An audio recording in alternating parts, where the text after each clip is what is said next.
Okay. I hate to be that guy, but again, we got to keep it real. Like hip hop is built on brutal honesty.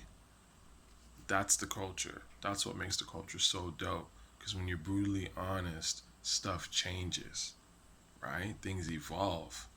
Not on some hater shit, but just putting it out there. So, Nipsey Hussle. To be honest with you, I never liked Nipsey Hussle's music. I thought his music was horrible, like straight garbage. I mean, I'm familiar with Nipsey. Again, I've been listening to rap a long time, and I heard of Nipsey from like Hustle in the House days, like when he dropped Hustle in the House, and I thought it was corny. I look back on the song, and it's still corny to me. He was kind of, trying to dress like Snoop, so he was basically putting on the Snoop image while doing crisscross, like the crisscross beat. That's pop. That's corny, And the song itself, I thought his vocals were horrible, and I just was like, who is this guy? Like, this guy sucks.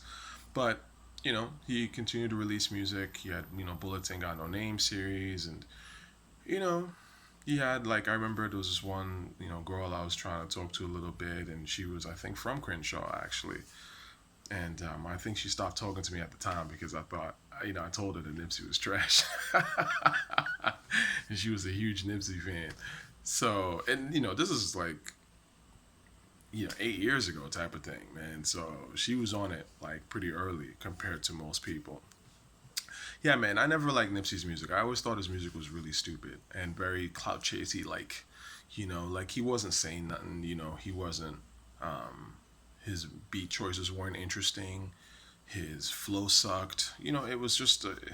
It's like the kind of music that someone makes that you have to back up with a lot of clout, essentially clout chase. Like it's so generic that you essentially need a cosign or some sort of image or whatever that puts you over the top.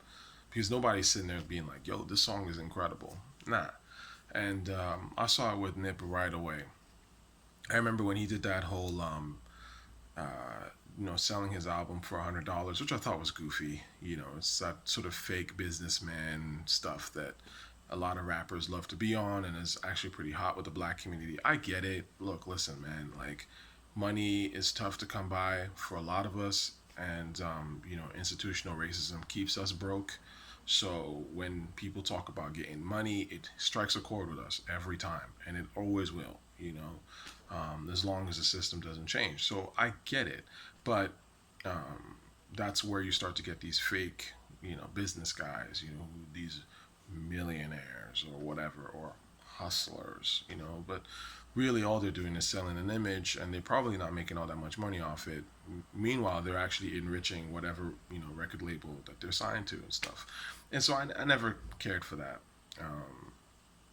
He came out with that whole $100 thing. I thought that was kind of corny, and Jay Z bought some copies supposedly, and like all things, niggas follow that because Jay Z did it, so therefore I'm gonna do a little bit, and so that kind of raised Nip's profile a little bit. He still wasn't somebody that people really listened to because he had no songs worth hearing.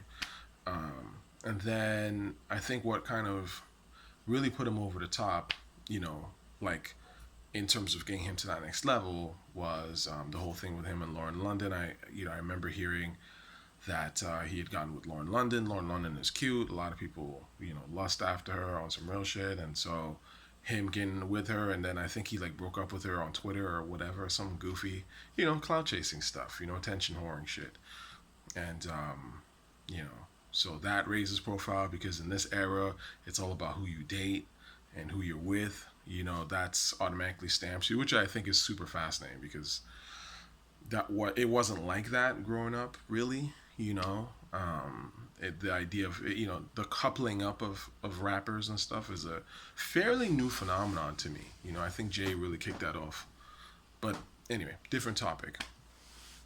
So Nip has been sort of slowly but slowly getting a little bit more clout here and there. Then he got Grammy nominated, and of course you write Grammy nominated. That's another level of clout. So, he was slowly building to a certain degree, even though to me his music was always horrible. It never changed, it was always whack. And while he's doing all this, he's like, you know, bullying people on social media to a certain degree. I saw some of that. And, slapping people at I think the BET thing. He slapped some security guard or parking valet. Like, dumb shit. To me, like, that just shows a profound lack of sort of like reasoning, you know.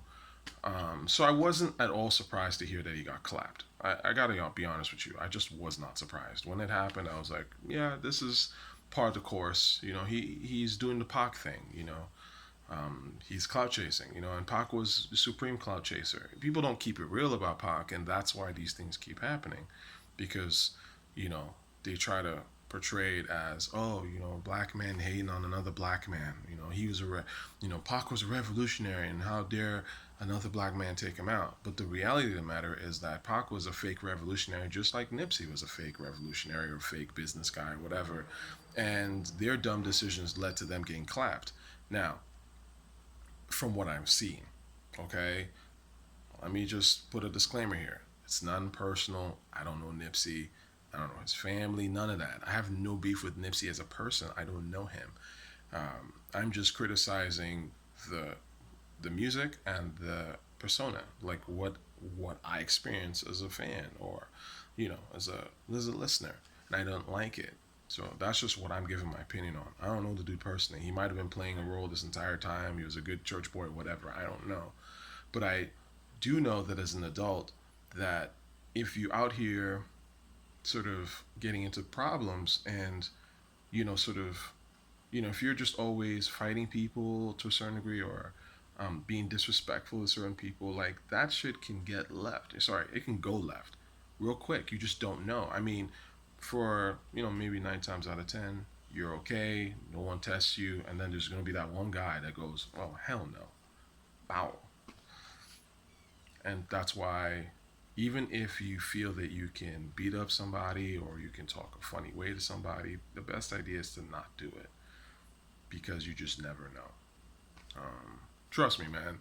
I fought a lot in my life, so I know how that is. Like, I used to fight a lot when I was like, middle school, like early high school and stuff. I was a big guy, like, and people would try to test me here and there, and and after a while, I was like, what's the point of this? You know what I'm saying? Like, it's not worth it. You know. So even if you can fight, it's better to just leave it alone, because even if you win, there's still repercussions to that. That's all. And I want to enjoy life, and I think that most people do too. So yeah, I didn't like that. I didn't think that Nipsey moved smart. That Instagram post he had at one time, where he was essentially he was clowning some white dude, and he was on the plane, and he was like clowning some white dude because the white dude had approached him to turn down, like he was playing his music or something like that, and the white dude was like, "Hey, can you please turn it down?" And Nipsey just went off on him, and posted, took a picture and posted on social media. Like, see, that stuff to me is stupid. Like, that's corn bullshit.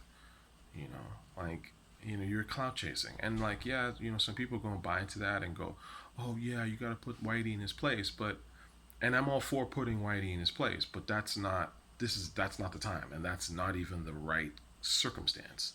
Do you know what I'm saying? Like, the dude that was saying that was in his right to say that.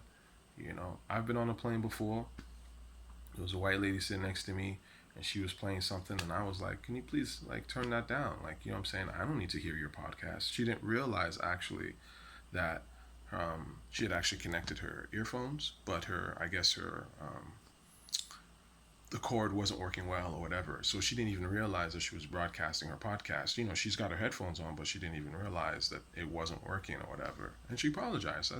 That's what I would do. Like, if I'm, in a space like that, I'm on a plane and I'm playing stuff, and someone says, "Hey, can you turn that down?" "Oh, I'm so sorry." Like, that's just basic courtesy, man.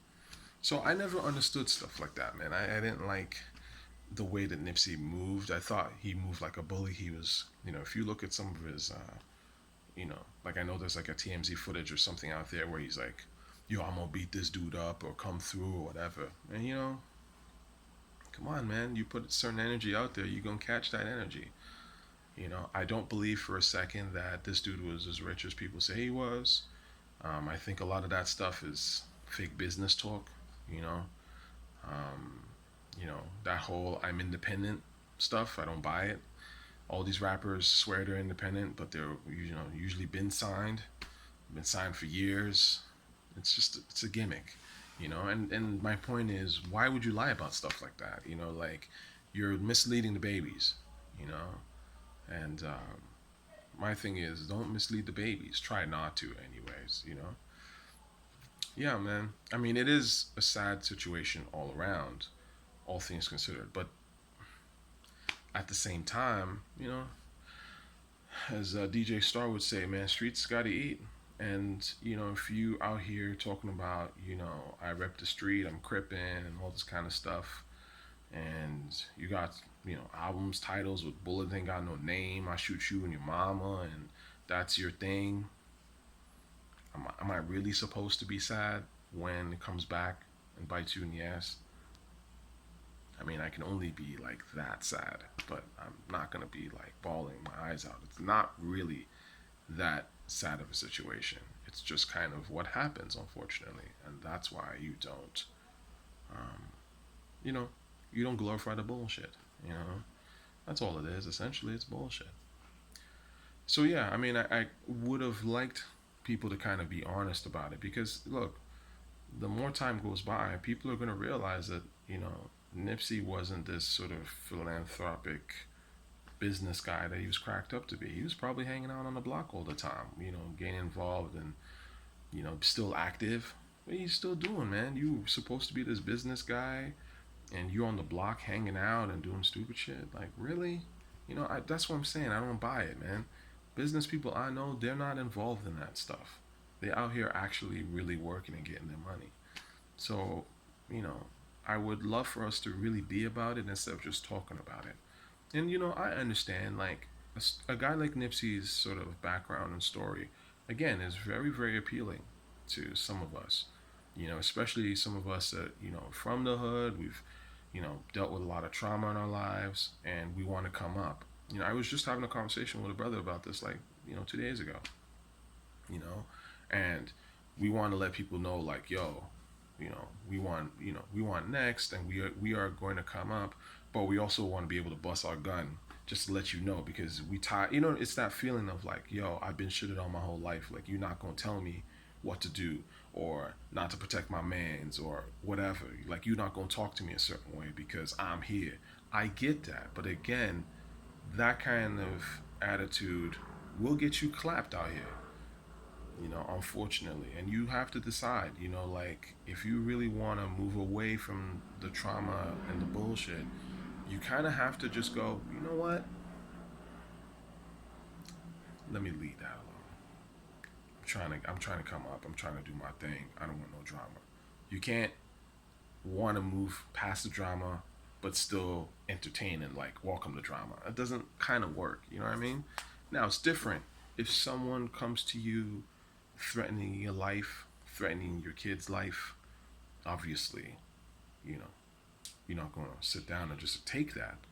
But I am saying that a lot of times people get clapped and, stuff goes wrong over pride, like simple, basic pride, stupid shit. Stuff that didn't have to go left, all of a sudden went left because someone did the wrong thing, said the wrong thing. So, in summary, it's another hip hop loss. I hope that people learn from it. I don't think they will because the media is not trying to be honest about it.